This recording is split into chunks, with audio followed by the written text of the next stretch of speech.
All right, so this is the big story right now, viewers, that we are tracking here on Republic TV. Visuals there on your screen as we continue to be live and breaking while we, in fact, get you all the latest on the Nancy Pelosi's Taiwan visit. Visuals there coming on your screen, viewers, of that visit. Just a short while back, we saw there was a closed-door meeting which had taken place between Taiwanese officials and Nancy Pelosi as well. All right, I'm being joined by Jason Lee from Taipei. Thank you for joining us, Jason, here and getting us all the updates. Jason, Nancy Pelosi has also tweeted right now. She has said today Democrats took a monumental step toward fully honoring the sacrifice of our heroes in uniform. And she's saying thanks to veterans, the Honoring Pact Act has overcome Republican obstruction and will soon be the law of the land. So this is the big news coming in also right now, Jason, the Nancy Pelosi tweeting. Now, what can we expect next? Because we know that Nancy Pelosi has a very, very tight schedule right now. She will be meeting the president and then she will be flying out after lunch. What is the agenda of the day and how do you really see things panning out in the next few hours, Jason?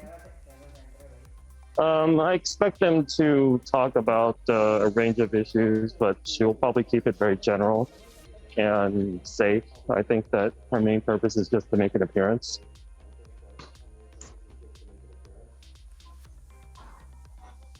Right. Yes, I believe that her visit has... So Jason, the trip is also not backed by President Biden. It's the first trip as well by such a senior official in over 25 years. So what significance does it really hold right now in Taiwan? How are people reacting to this visit, Jason, in Taiwan? It's basically the highest level visit by an official from the U.S. in 25 years. So that's the significance of it. There's varied reactions within Taiwan. Some people are very concerned about security because of the air drill that happened last week and the military preparations. It was reported by China Times that there was some pushback from the Taiwan government that maybe she shouldn't visit because of the possible consequences. But as I understand, Pelosi insisted that it was a once in a lifetime opportunity.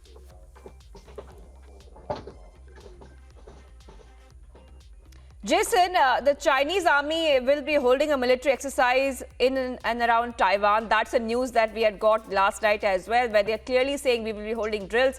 China making it very clear they're not happy with what's happening. They didn't want this visit to happen in the first place because of some international and national, policies that they believe in at this point of time. Are the people of Taiwan concerned about these military exercises that China wants to hold in the next few days? I would say that most people in Taiwan are not concerned about them because people in Taiwan have sort of been conditioned to not really care about what's going on. I feel that it's more so people outside of Taiwan because they see it in the news. It's a headline news. So, when the Ukraine invasion occurred, there was a lot of people asking about, is Taiwan next? But most people in Taiwan didn't think anything was going to happen because until it actually happens, people just don't believe it.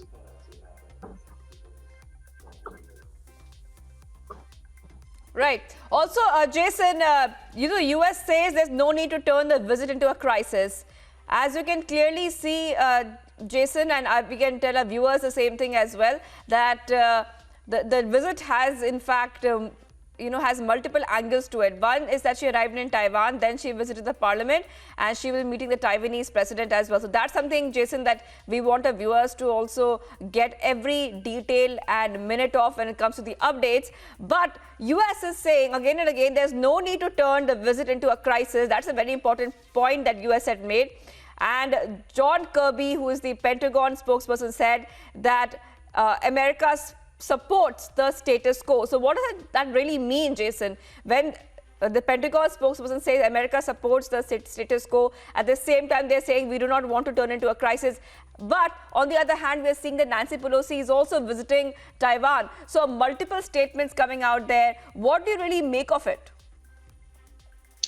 I think that they're trying to downplay the visit so that it doesn't, the situation doesn't get worse. Trying to say that, emphasizing the status quo, that this personal visit by Nancy Pelosi is not necessarily recognition of Taiwan government as a sovereign nation. So they can't stop her from visiting, but they want to say that it's trying to change the status quo.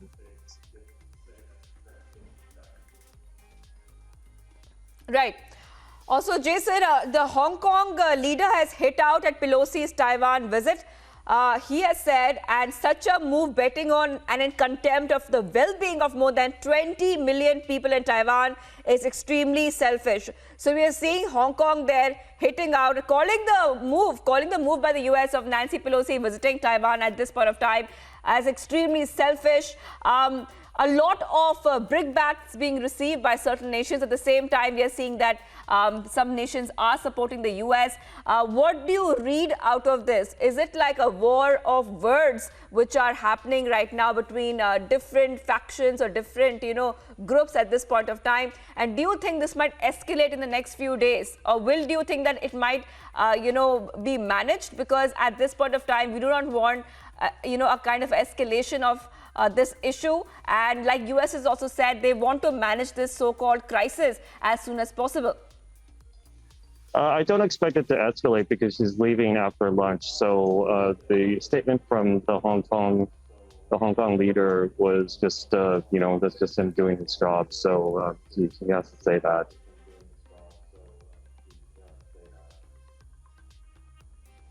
All right, thank you, Jason Lee. Jason Lee joining us live from Taipei. Republic continues to be live from Taipei, Taiwan, as we track this visit of Nancy Pelosi. Very soon, she will be meeting the Taiwanese president. I will get you all those updates here on Republic TV. Time for a very, very short break at this point of time.